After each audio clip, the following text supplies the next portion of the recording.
Alright guys, we're ready to test these out. The 50/50 pull station is hooked up to the B3407 and B3409 horn strobe. Kodak power supply is in use. It's a 3-wire circuit. This is going to be a rather fast test because this thing is very loud. Yeah, adjust your volume accordingly. Give you a few seconds to do that here.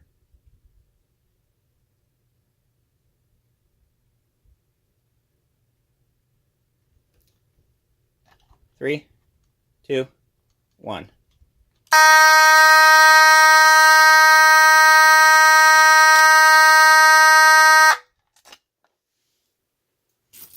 Yeah, it's loud.